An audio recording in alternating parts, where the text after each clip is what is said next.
talk and shout when you feel overwhelmed with work. Work will get overwhelming, and you must be able to say when the things that are priority are beginning to choke you. So you must learn to shout.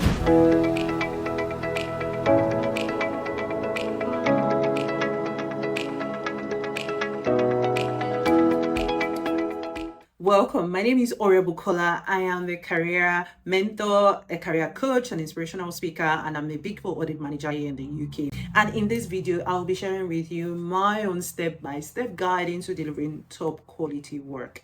Everything isn't I'm working hard.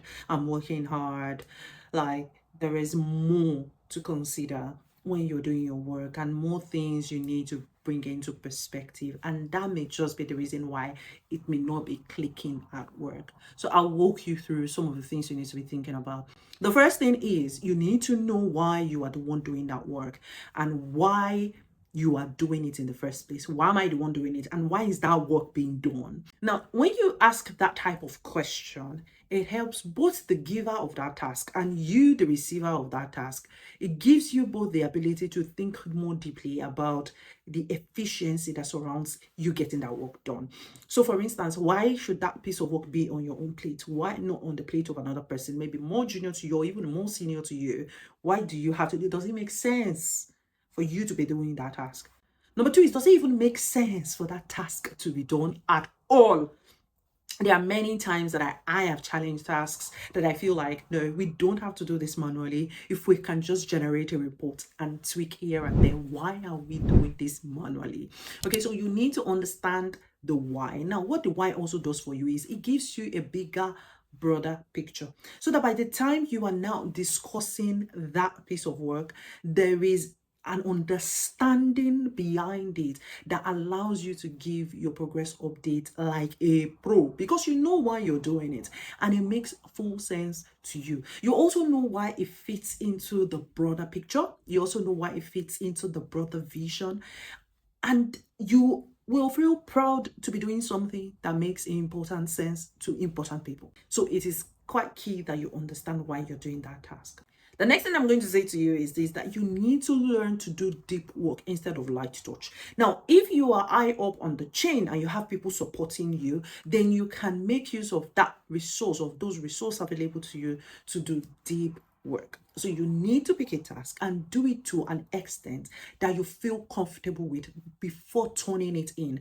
Don't feel the need to just do a wishy-washy work just because somebody is asking them. I have been in situation where someone just says, you know what, you don't need to do it too well. Just do this, just do that, and then just send it across. Don't worry, we will top it up or we'll touch it up. Don't get caught up in that. Now, what that does is, in the event that someone tells you, you don't need to do too much, just do this, and you send it, and probably someone more higher up gets wind of the fact that someone did this work but it was not done too well, the same person telling you, no, don't do it too much, don't do it, the same person will not give the same energy in explaining that they asked you to do that piece of work like that. So this is what I need you to do going forward.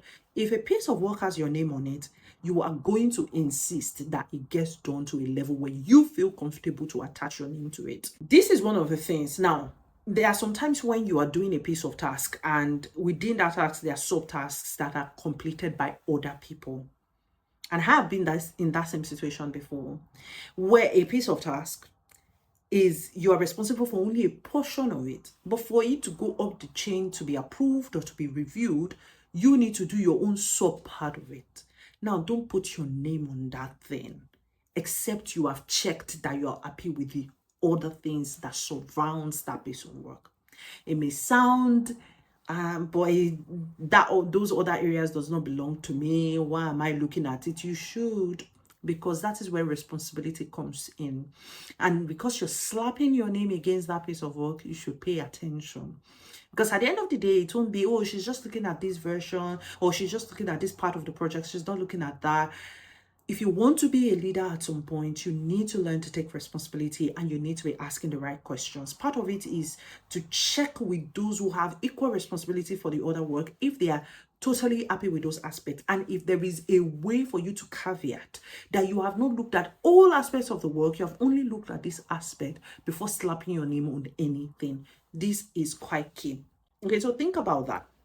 The next thing I'm going to tell you is this: not everything you do will be absolutely 100% accurate and done, and your reviewers or your supervisors will be happy with. Not everything. There'll be some aspects of your work that they will have some feedback for you. Some of it will be to update some things. There may be some things, there may be some oversights, and there may also be situations where it's just stylish, it's just stylistic, like that's just a style they enjoy, not necessarily because something is wrong. What I need you to do is take that feedback and make sure that you implement it in some other projects you'll be working on going forward. That shows that you're learning, that shows that you're improving, and that shows that you understand how iteration works. Okay, make sure that once your boss corrects something, they don't have to correct it over and over and over again. This is quite key. Okay, the next thing I'm going to say to you is this: that detail is your friend. Pay attention to the detail. Don't skim through things. Don't say, oh, I expect this to be correct. Or don't just say, oh, I trust this person, or I trust that person. Once they've done it, it's okay. There are many instances where I have actually seen top performers do a piece of work, give it to me to look at, and I have comments on them because, I mean, they are not effectively doing what that work needs to be doing at that point in time. So even though you trust people, you should learn to verify. So you should trust, but also make sure that you verify. Always, always, always check the work that has your name for completeness and accuracy. And from a completeness perspective, I'll say, have you considered new information in your work? So for instance, you attended a meeting with your boss just this past week, let's say on Monday or on Tuesday, and there was a new information that changed how that report should look like. The question is, that report you want to submit to your boss tomorrow, now, has that information been captured in that new report that you're submitting, or are you waiting for him to raise it as a comment again for you to take back? If there is as slightest new information, you should be making sure that it is implemented in your work. So you must check your work for completeness. The other one is you must check your work for accuracy, especially for those who are using AI to generate stuff. You must check that that work is accurate. AI is good, but you must check and verify that the information in there is accurate. And typically, if you're using a very good version of AI, it will also give you references. So sometimes you need to go and check where it is being referenced. And there are many times that I will get a first draft from AI and I will go and check the reference to say this research, is it actually there? Does it exist? And is that what the research said? Because that is key. Okay, so detail is your friend. You need to check your work for accuracy and completeness. The next thing I would say to you is, for you to be able to produce top quality work, you must read about the work that you do. If you follow me very well, or you're watching my playlist around top performance, you will see me say this from time to time. Read. Not just self-help books, not just fiction books. Read about the work that you do. And there are many contents out there about the work that you do. Someone somewhere has been generous enough to put all the things they know about your work into a readable format for you to be able to learn, so you don't fall into the same pothole, so you don't fall into the same pit, so that you don't make the same mistake. Do not make those mistakes. Okay, so make sure that you're reading about the work that you do and you're staying abreast. The more you read, the more you can contribute in meetings when it is important, and the more people can start seeing you to be that person that can be trusted to get their work done to a good state, and someone they can trust with their clients, with their customers. This is key. Okay, so read about the work that you do. If you want to continue to churn out top quality work, you must talk and shout when you feel overwhelmed with work. Work will get overwhelming, and you must be able to say when the things that are priority are beginning to choke you. So you must learn to shout. So you can have conversations around, I'm more than happy to do my work based on what is priority, and this is the time it takes me to get through this piece of task and that piece of task, but at this point I think I am needing help so that I can continue to do my work to the best quality that is required for those pieces. So you need to be having those conversations. Don't just keep taking things and taking things. Now, a lot of people think that the more things they do, the more they are appreciated and recognized, and the more they are seen as someone who cares. Nobody cares about that. If you're doing out of 10, 8 of them, they have to correct over and over and over and over again. Nobody would want to give you their work to do. So I should rather do 2, 3, 4 to the best quality. And then everybody knows if they get some time with you, you're going to do their work so well, they would rather wait until you have that time to do their work than you giving them pieces of work that they have to struggle over or that causes the organization more. Okay, so if you feel overwhelmed, I need you to shout. The next thing I will say to you is collaboration is key.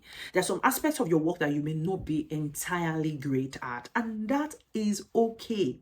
You need to find somebody else on your team at your workplace who is good. Let's say there is an IT perspective of the work that you're doing, or there is a people side of things that you're doing. Learn to collaborate with them to say, I know you are very good with this aspect of it. Would you be able to give me a hand here? And part of it is, you know what, I'll do the first draft, or I'll have a first go at it. Would you be able to lend me some of your time, help me read through it, see if it makes sense, give me some comments?